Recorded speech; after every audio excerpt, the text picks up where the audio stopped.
Benoît XVI a célébré ce matin la messe de la fête de Notre-Dame de Fatima sur l'esplanade du sanctuaire.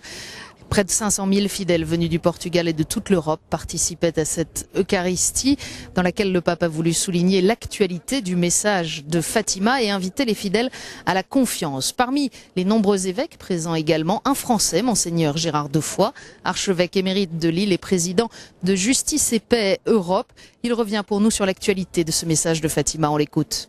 Ces enfants ont un langage sur la situation politique, économique du temps, qui est un langage peut-être un peu catastrophant.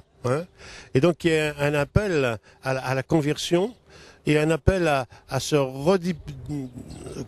repositionner par rapport à leur propre foi.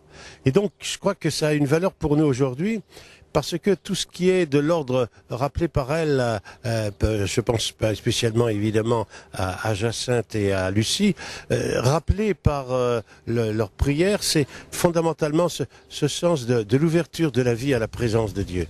Et en ce sens-là, ces femmes et ce garçon qui se sont remis vraiment entre les mains de Dieu nous donnent un chemin de conversion qui est l'essentiel de la foi. Car la foi nous est donnée dans la mesure où on met ses mains dans les mains de Dieu. Eh bien, je crois que ces femmes ces enfants, ont su comprendre ce message de simplicité. Et par rapport à tout ce que l'Église vit, par rapport à tous les problèmes du temps, je crois qu'il y a là une leçon de joie, parce que il y a aussi derrière Fatima un appel à la joie et à la paix.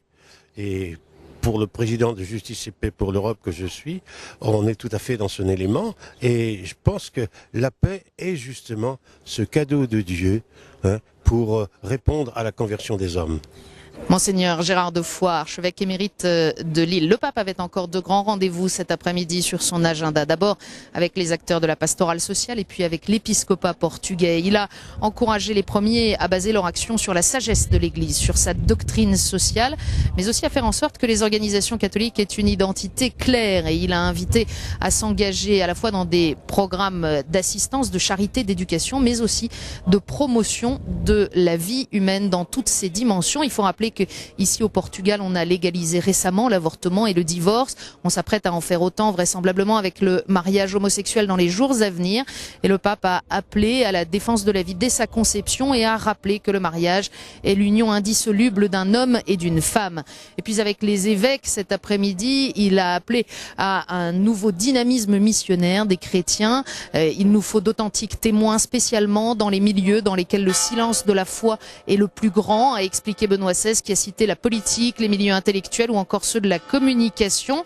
Et le pape explique que ça n'est pas avec de simples discours, des rappels moraux ou des allusions générales aux valeurs chrétiennes que l'Église pourra toucher les cœurs, mais que c'est la rencontre avec des personnes croyantes qui permettra d'attirer vers la grâce du Christ. Le pape qui a salué spécialement le dynamisme ici des communautés nouvelles, qui les a invités à approfondir leur charisme sous la direction des pasteurs que sont les évêques. Benoît XVI va passer sa dernière nuit à Fatima. Il quittera le sanctuaire demain, direction Porto, dernière étape de ce voyage.